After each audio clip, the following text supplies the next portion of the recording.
Listen to my real-time notes that I took at a cafe while I watched and witnessed a real estate agent get interviewed. And instead of writing copy for my website, which I was at the cafe to actually do, I sat and I took notes of their conversation.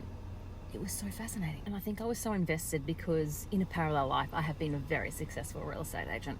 And I often do get that thought of pondering like, should I be a real estate agent? So I was very invested in this interview. Okay, there was one guy who had like the puffy chest, bit of an ego, and then the other one was quite kind, and I could tell he was a bit demure. He was the one getting interviewed. Is it rude to ask the interviewer questions straight up, or are you just meant to be answering the question? Observation, it is so important to pace the conversation.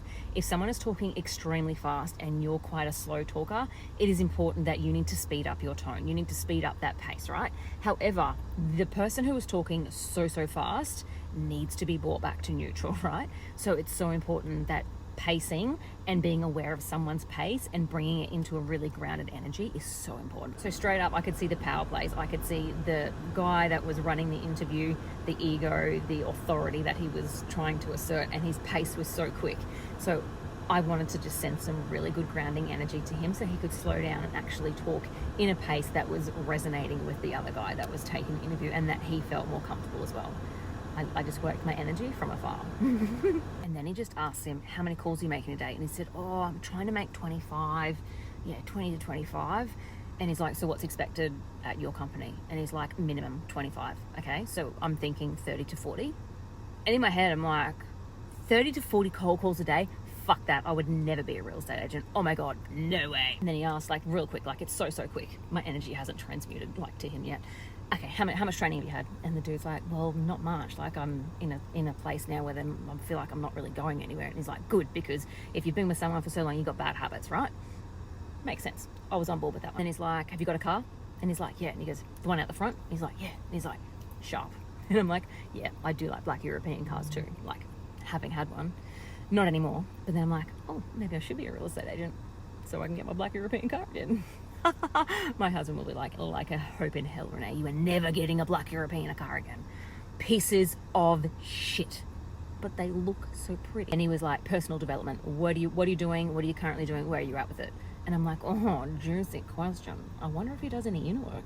And then he's like, bam, I do this. And then I've got a personal trainer as well. He does some mindset stuff as well. And he's like, great. And I'm like, oh, he does the work. Good on you. And he's like, what's your training program like? And he's like, this, and this. And I'm like, this is so great. Two men talking about training, talking about showing up for themselves, leading themselves. Because how the fuck do you think that you can lead someone else when you can't even take care of your own body? Like, interview's going great. And by now the rapport is building. Like the dude with the ego, he's like slowing it down a bit. And the other dude's like, yeah, I do the same. Yep, same. I'm like this. Like I could just see the rapport, the language was happening. It was like, we're in this together kind of. And then the head guy looks at his watch and he's like checking his phone. I'm like, oh, bit of a power play here, trying to make out as if his time is worthy. Like you're worthy of, like, are you worthy of my time kind of thing? Or he could have actually just been checking the time or checking his phone. Interesting. And then he said the word alignment, and I'm like, oh, a man that says the word alignment. Then it made me think about, oh, what am I not aligning with today? Where can I be more aligned? There's a lot that I could have been in more alignment with, but when alignment happens, how fucking great is it? Just like being at the right place at the right time. I have a knack for doing that. I've had that pretty much my whole life. It's like that touch of like, people say you're the lucky one, or you always land on your feet, or just those sayings. I've always felt like I'm looked after. I'm always in the right place at the right time. Like actually being here at the cafe listening to this was what I needed, because I've actually been thinking about real estate a lot. So this was all planned out. But if I did become a real estate agent, it would 100% be about the people. It would be about the team, because I'm missing a bit of team at the moment. I feel a bit and I'm like, what if you did all the things and then you like got stuck with a really shit team? Oh, you'd be like, I don't really love the job. I actually just came to like hang with you guys. That'd be shit, wouldn't it? Body language and posture is everything in an interview, just in life in general with conversations. The person who was getting interviewed, he was very kind, and by the end of the interview, as it was going on, he was kind of like slouching over, and the dude who was taking it, like the chest was out, and I'm like, oh dude, get your chest out. The other one, not the one that already had it out. I just wanted him to like equal up, so like it was like a balanced energy. And then the interviewer says, have you got any questions? And I'm like, oh, here comes the time where you get to ask your own questions. So then I got like, the ear went, But then someone walked in front of me, and it was like I'm on the other side of the cafe. They are literally like a whole room away, but it was pretty quiet, so I could hear everything, but I was tuned in, right? And the one thing I did notice is like, geez, I can really tune in to something where people don't even know I'm listening. Like, I was pretending to work. I was actually taking notes. It was like therapy for me. And kind of creepy. I did notice that it was a wishy-washy question. Like, there was a few wishy-washy questions, and I'm like, oh, the quality of questions that we ask in life, like, the better the questions, the better the answers, the better the learning, the better the growth. So where am I not asking better questions? Where the fuck am I not asking?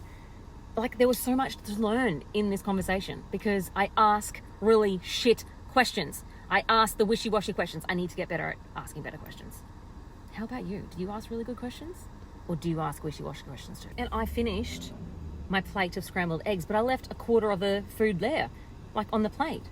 This never happens. I eat everything on my plate. So it was it was like a bam moment of like, oh, self-control, hunger cues, listening to my hunger, and not just eating because it's on my plate. Like, I just stopped when I was full. So I went, go me. And then I heard him say, I like you. I just needed to see you in person. I'm like, oh, he likes him. I think he might get the job. Yay! And then he was like, okay, let me talk to so-and-so and let's arrange something because I think this is going to work. And I'm like, oh, he got the job. So he rings, I don't know, Sharon. And Sharon then just sorts out an interview or sorts out some time, or the back end stuff. He's in. Then they get up real quick and they shake hands and they're gone. I'm like, what? What just happened? They went both back to their black European cars and they were gone. I'm like, do I want to be a real estate agent? And then I went, 40 cold calls a day? Fuck that. And a very key observation here is they both dressed the same. They both had the same colour chinos on, the same colour polo shirt, and the same colour dress shoes. So I was like, oh, their style is resonating. They're communicating on a level where they don't even have to speak. So interesting. So thank you very much to these two legends who gave me so much insight. You were both great. You both held yourselves in a great way. I was just observing some energy, and everything that happens to us for us is happening in a way that is being shown to you for you to learn. So what can you learn? What can you observe today? And not be judgmental, but just take it on in and then be like, I wonder what this was meant or why this was sent to me and what was I meant to learn from it. Have an amazing day. Bye.